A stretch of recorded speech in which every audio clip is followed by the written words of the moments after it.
Mythomane, le balado, avec Thomas Hellman. Contes et légendes de la Grèce antique, en musique. Épisode 7. Le fil d'Ariane.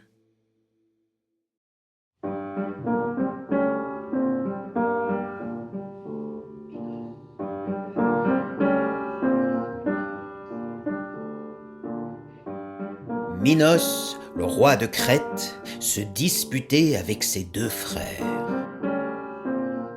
Chacun voulait prendre la place du roi. « C'est à mon tour !» dit un frère. « Non, c'est à mon tour !» dit l'autre. « C'est moi le roi, et je le resterai !» dit Minos. « Les dieux sont avec moi, et je vais vous le prouver !» Pour asseoir son autorité, Minos fit appel à un des dieux les plus puissants, Poséidon, le dieu des mers et des océans.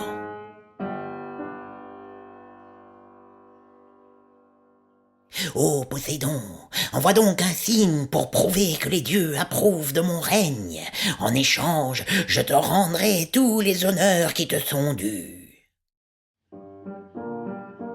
Alors Poséidon fit sortir de la mer un magnifique taureau blanc.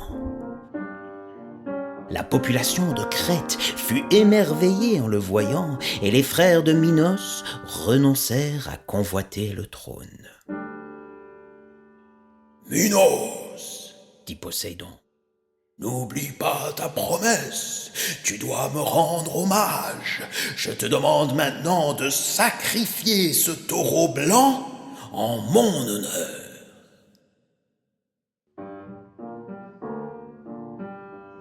Mais Minos trouvait le taureau si beau qu'il décida de le garder pour lui, et à sa place, il fit sacrifier un taureau de son troupeau personnel.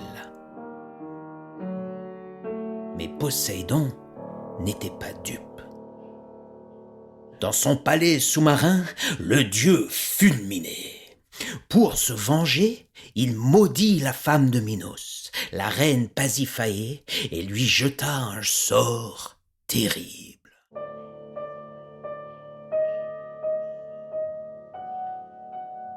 Elle tomba éperdument amoureuse du taureau.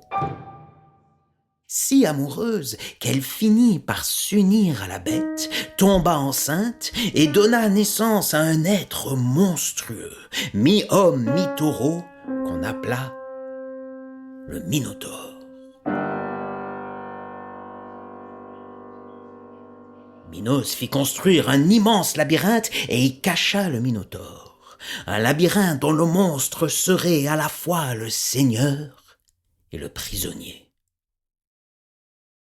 Minos devenait de plus en plus cruel, assoiffé de pouvoir, rongé par la corruption intérieure qui, depuis sa trahison des dieux, ne faisait que grandir en lui.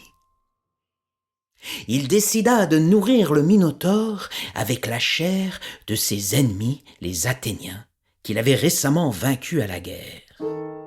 Chaque année, les Athéniens devraient livrer 7 garçons et 7 jeunes filles pour être envoyés dans le labyrinthe où ils seraient dévorés par le Minotaure. Un jour, alors qu'on tirait au sort dans la population d'Athènes pour voir qui seraient les 14 prochaines victimes, un garçon se porta volontaire. Une rumeur se répandit dans la population. Mais qui est-ce? Qui est assez courageux ou assez fou pour se porter volontaire? Oh, regarde! C'est Thésée, fils du roi. Tous acclamèrent le jeune héros, tous, sauf le vieux roi Égée, son père, qui craignait de perdre son fils unique tant aimé.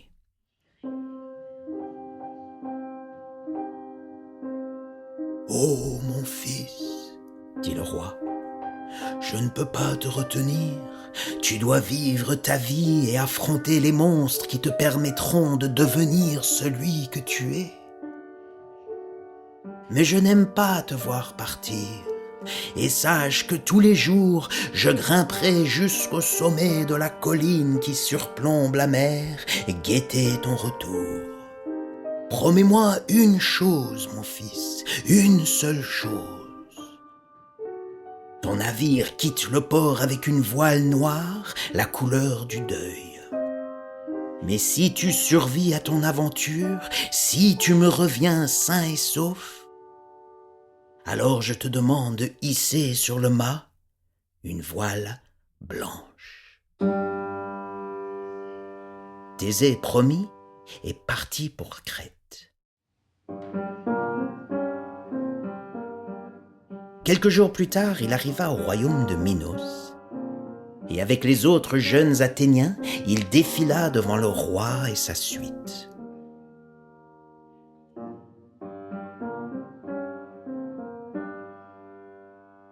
Le roi avait une fille très belle qui s'appelait Ariane. Quand Ariane vit Thésée, elle en tomba amoureuse. « Oh, papa !» demanda-t-elle au roi.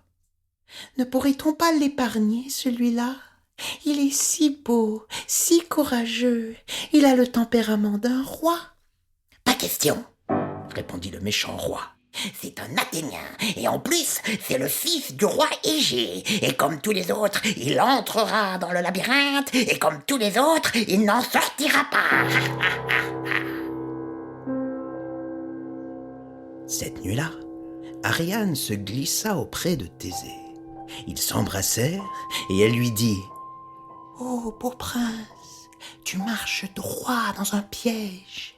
Il y a dans ce labyrinthe un monstre qui dévore tous ceux qui s'approchent de lui. »« Ne t'inquiète pas, dit Thésée. Je sais me battre, et ce monstre, je n'en ferai qu'une bouchée. » »« Oui, oui, mon beau prince, je veux bien. Mais dis-moi, une fois que tu l'as tué, comment feras-tu pour sortir ? » Sortir ? Eh bien, c'est simple, je reviendrai sur mes pas, je sortirai par la première porte que je vois. Oh, beau prince, ce labyrinthe, il a été construit par le plus grand architecte de tous les temps. Il dépasse en complexité tout ce que l'on peut imaginer. Partout des impasses, des détours, chaque direction est un leurre, chaque issue une illusion. Nul n'en est jamais sorti vivant. Thésée n'y avait pas pensé. Il demanda. « Mais alors, ma belle princesse, comment faire ?»« Laisse-moi y penser, dit Ariane.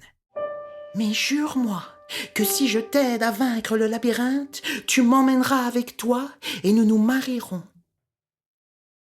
Oui, princesse, bien sûr, dit Thésée. » Le lendemain, Ariane lui donna une pelote de laine et lui demanda d'attacher un bout à la porte en entrant dans le labyrinthe et de dérouler le fil en marchant. Thésée suivit les conseils de sa maîtresse.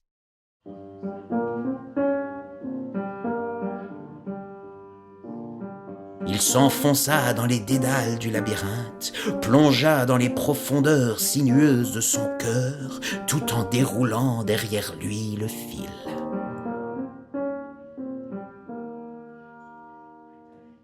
Enfin, il affronta le monstre. Ce fut une bataille terrible, extrêmement violente. Mais Thésée tua le Minotaure.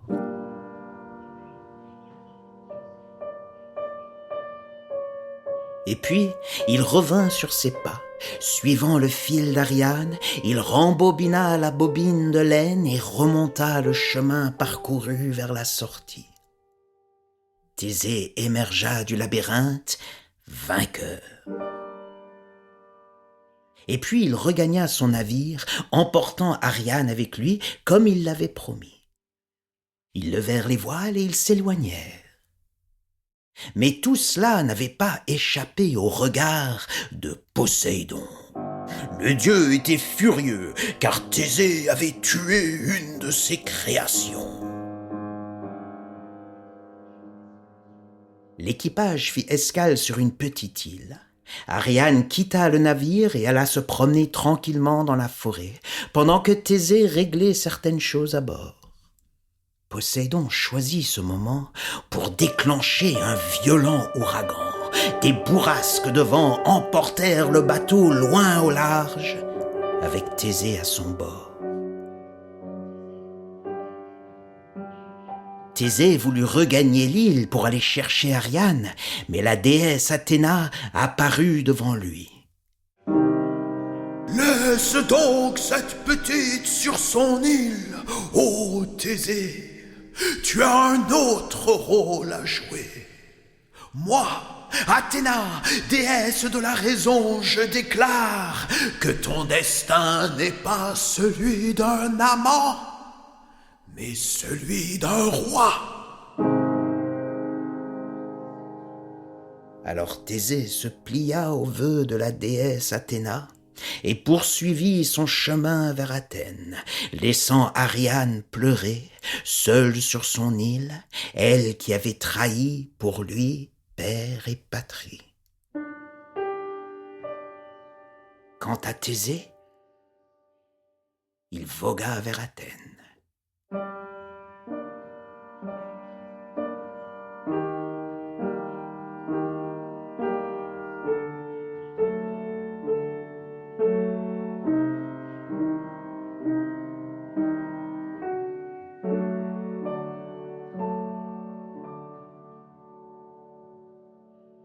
Pendant tout ce temps-là, son père, le roi Égée, avait monté tous les jours au sommet de la colline pour scruter l'horizon, en espérant enfin voir réapparaître son fils.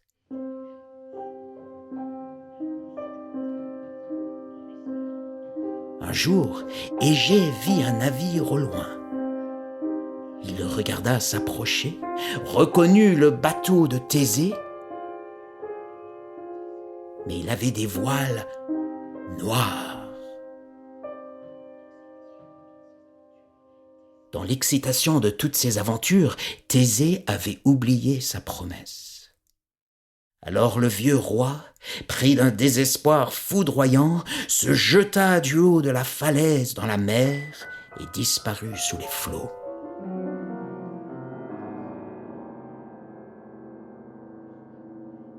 Et depuis ce jour, la mer porte son nom, la mer Égée.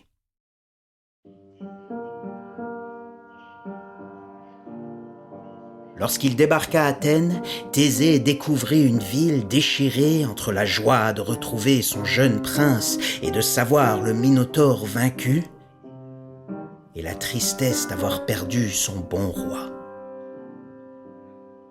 Thésée était vainqueur, il était devenu roi, mais à quel prix? Il comprit alors que la force et le courage ne sont pas suffisants pour vaincre ou régner. Un vrai héros doit faire preuve d'intelligence, de fidélité, de mémoire et de noblesse du cœur. Thésée devint un bon roi, il réorganisa le pays, remit le pouvoir dans les mains du peuple, et inventa un système que l'on appellerait la démocratie. Et puis, il partit au loin, se recueillir en silence, pour plonger dans la solitude sinueuse de son labyrinthe intérieur.